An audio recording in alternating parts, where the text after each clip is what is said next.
Hello അസ്സലാമലൈക്കും welcome to YouTube channel. നമ്മൾ ഉണ്ടാക്കാൻ പോകുന്നത് ഉള്ളി വെച്ചിട്ട് കിടിലൻ കറിയാണ്. അപ്പോൾ നമ്മൾ വീഡിയോ ഒക്കെ പോകുന്നവരെ നമ്മളെ ചാനൽ ആദ്യമായിട്ട് കാണുന്നവരാണെന്ന് സബ്സ്ക്രൈബ് ചെയ്യുക, തൊട്ടടുത്തുള്ള ബെല്ലൈക്കൺ ഒന്ന് ക്ലിക്ക് ചെയ്യാൻ മാത്രമാണ് ഞാൻ ഇടുന്ന പുതിയ വീഡിയോസ് നോട്ടിഫിക്കേഷൻ നിങ്ങൾക്ക് കിട്ടുള്ളൂ കേട്ടോ. അതുപോലെ തന്നെ എല്ലാവരും സ്കിപ്പ് ചെയ്യാതെ ഒന്ന് കാണാൻ വേണ്ടി ശ്രമിക്കുക. നമുക്ക് എങ്ങനെയാണ് കറി ഉണ്ടാക്കണം നോക്കാം കേട്ടോ. അപ്പോൾ അതിനായിട്ടൊരു പാൻ ചൂടാക്കാൻ വെച്ചിട്ടുണ്ട്. പാൻ ചൂടായതിനു ശേഷം കുറച്ച് ഓയിൽ ഒഴിച്ച് കൊടുത്തിട്ടുണ്ട്. അതിന് ശേഷം 2 വലിയ ഉള്ളിയാണ് കേട്ടോ എടുത്തിരിക്കുന്നത്. നമുക്ക് എത്ര കറി വേണോ അതിനനുസരിച്ച് വേണം ഉള്ളി എടുക്കാൻ. കാരണം നമ്മൾ വേറെ ഒന്നും ആഡ് ചെയ്യുന്നില്ല ഇതിൽ, വെജിറ്റബിൾസ് ഒന്നും. അപ്പോൾ ഉള്ളി മാത്രമല്ലേ വെച്ച് ചെയ്യുന്നത്. അപ്പോൾ അതിനനുസരിച്ചിട്ട് നിങ്ങൾക്ക് എത്ര വേണോ അതിനനുസരിച്ച് മതി. ഉള്ളി നിട്ട് ഇളക്കിയതിന് ശേഷം കുറച്ച് ഉപ്പിട്ട് കൊടുത്താൽ പെട്ടെന്ന് വാടി കിട്ടുമല്ലോ. ഒന്ന് ഇളക്കിയതിന് ശേഷം നമുക്ക് അടച്ച് വെച്ചിട്ടൊന്ന് വേവിച്ചെടുക്കാം കേട്ടോ. അടച്ച് വെച്ചാൽ പെട്ടെന്ന് തന്നെ അത് വാടി കിട്ടും.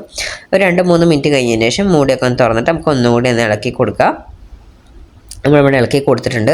ഇനി ശേഷം നമുക്ക് അതിലേക്ക് ഇഞ്ചിയും വെളുത്തുള്ളി പേസ്റ്റ് ഒന്നിട്ട് കൊടുക്കണം. അതിട്ട് കൊടുത്തിട്ട് ഒന്നുകൂടി ഇളക്കി കൊടുക്കുക കേട്ടോ. ഇനി അതിൻ്റെ പച്ചമണമൊക്കെ മാറുന്ന വരെ ഒന്ന് ഇളക്കി കൊടുക്കുക.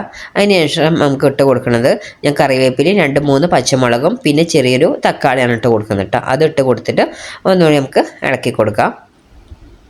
ആ തക്കാളി ഒന്ന് വാടി കിട്ടുന്നവരെ ഒന്ന് ഇളക്കി കൊടുത്തതിന് ശേഷം നമുക്കിനി പൊടികളാണ് ആഡ് ചെയ്യേണ്ടത്. പൊടിയുടെ 1/4 ടീസ്പൂൺ മഞ്ഞൾപ്പൊടിയാണ് ഇട്ട് കൊടുക്കുന്നത് കേട്ടോ. അതിന് ശേഷം 1 ടീസ്പൂണ് മുളക് പൊടി ഇട്ട് കൊടുത്തിട്ടുണ്ട്. പിന്നെ ഒരു 1/2 ടീസ്പൂണോളം പെരിഞ്ജീരകപ്പൊടി ഇട്ട് കൊടുത്തിട്ടുണ്ട്. പിന്നെ 2 ടീസ്പൂണോളം മല്ലിപ്പൊടി ഇട്ട് കൊടുത്തിട്ടുണ്ട്. പിന്നെ ഒരു 1/2 ടീസ്പൂണോളം ചിക്കൻ മസാലയാണ് ഇട്ട് കൊടുക്കുന്നത് കേട്ടോ. 1 ടീസ്പൂൺ കുരുമുളക് പൊടി ഞാൻ ഇട്ട് കൊടുത്തിട്ടുണ്ട് കേട്ടോ. ഇനി അതിന് ശേഷം ഈ ഒന്ന് ഇളക്കി കൊടുക്കാം. മസാലയുടെ പച്ചമുളകൊക്കെ ഒന്ന് മാറണ്ടേ.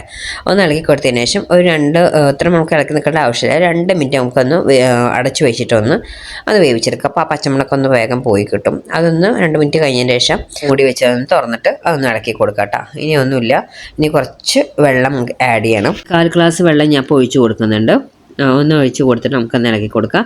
ഇനിയിപ്പോൾ ആ വെള്ളം മസാലയൊക്കെ ഒന്ന് ചെറുതായിട്ടൊന്ന് ജസ്റ്റ് ഒന്ന് തിളച്ച് വരണം. ഒരുപാടൊന്നും തിളയ്ക്കേണ്ട, ഒന്ന് ജസ്റ്റ് ഒന്ന് സെറ്റ് ആവാനുണ്ട്. ഒന്ന് തിളച്ചതിന് ശേഷം നമുക്ക് ഇനിയിപ്പോൾ ആഡ് ചെയ്താൽ തിളച്ചൊന്ന് സെറ്റായിട്ടുണ്ട്. ഇനി നമുക്ക് ആഡ് ചെയ്യേണ്ടത് പാലാണ്. അപ്പോൾ തേങ്ങയുടെ പകരം തേങ്ങ ചിരകാനോ തേങ്ങാപ്പാൽ എടുക്കാനോ നിൽക്കേണ്ട ആവശ്യമില്ല. നമ്മൾ സാധാ പച്ചപ്പാലില്ലേ, ആ പച്ചപ്പാൽ ഇതിലേക്ക് നമുക്ക് എത്രത്തോളം വേണം കറി ഗ്രേവി വേണം അതിനനുസരിച്ച് ഒഴിച്ച് കൊടുക്കുക. ഞാൻ അപ്പോൾ ഒരു 1 ഗ്ലാസിൻ്റെ അടുത്ത് 1/4 ഗ്ലാസോളം ഞാൻ പാൽ പതുക്കെ ഒഴിച്ച് കൊടുത്തിട്ടുണ്ട്. പാൽ ഒഴിച്ചതിന് ശേഷം ഒരുപാട് തിളപ്പിക്കാൻ പാടില്ല. പാൽ ഫ്ലെയിം മീഡിയത്തിൽ തന്നെ വെക്കണം. ഒന്ന് ബബിൾ വരുന്ന പോലെ ഒന്ന് ആയാൽ മതി, ഒരുപാട് തിളപ്പിക്കരുത്. പിന്നെ അതുപോലെ തന്നെ കുറച്ച് കുരുമുളക് പൊടി ഞാൻ ലാസ്റ്റ് ഇട്ട് കൊടുത്തിട്ടുണ്ട് കേട്ടോ. പച്ചപ്പാലാണ്, കാച്ചിട്ടൊന്നുമില്ല, പച്ചപ്പാലാണ് എടുത്തിട്ടാണ് ഒഴിച്ച് കൊടുത്തത് കേട്ടോ. അതുപോലെ തന്നെ ഈ കറി പിറ്റേ ദിവസം നമ്മൾ ഫ്രിഡ്ജിൽ വെച്ചിട്ട് ചൂടാക്കി കഴിക്കുക. അങ്ങനെ പാലല്ലേ, അപ്പോൾ നമ്മൾ ഉണ്ടാക്കി അപ്പം തന്നെ ഫ്രഷോടെ കഴിക്കുന്നതാണ് ഏറ്റവും ബെറ്റർ. അതിനുശേഷം ലാസ്റ്റ് കുറച്ച് മല്ലിച്ചപ്പ് ഞാൻ ഇട്ട് കൊടുത്തിട്ടുണ്ട്. അപ്പം ഞാൻ ഒരുപാട് ഇട്ട് തിളച്ച് മറിയൊന്നും വേണ്ട, കാരണം പാലല്ലേ, പാലും തൈരൊക്കെ ഒരുപാട് നമ്മൾ തിളപ്പിക്കുന്നത് അത്ര നല്ലതല്ല. അപ്പോൾ ഇതാ ഒന്ന് ചൂടാവുന്നതിന് മീഡിയത്തിൽ തന്നെ വെച്ചിരിക്കുന്നത്, ജസ്റ്റ് ഒന്ന് ഇങ്ങനെ കായി കിട്ടിയാൽ മതി കേട്ടോ. അപ്പോൾ നമ്മൾ ഈ തേങ്ങാപ്പാൽ അരച്ചൊഴിക്കാനായിട്ടും ടേസ്റ്റാണ് കേട്ടോ. ഇത് ഈ ഗ്രേവിക്ക് തന്നെ ഭയങ്കര ടേസ്റ്റാണ്. അപ്പോൾ ഇതാ ചെറുതായിട്ട് ഇതാ ബബിൾ വരുന്ന പോലെ ആവുന്നുണ്ട്. അപ്പോൾ തന്നെ നമുക്കത് ഓഫ് ചെയ്യാം കേട്ടോ. ഫ്ലെയിം കൂട്ടി വെക്കരുത്, ഒരു മീഡിയത്തിലോ ലോയിലോ ഇട്ട് വെച്ചാൽ മതി. അതേപോലെ ചെറുതായിട്ട് ബബിൾ വന്നാൽ മതി, അല്ലാതെ ഒരുപാട് തിളച്ച് മറിയൊന്നും വേണ്ട. അതിനുശേഷം നമുക്ക് അപ്പം തന്നെ ഓഫ് ചെയ്തിട്ട് അടച്ചു വെക്കാം കേട്ടോ.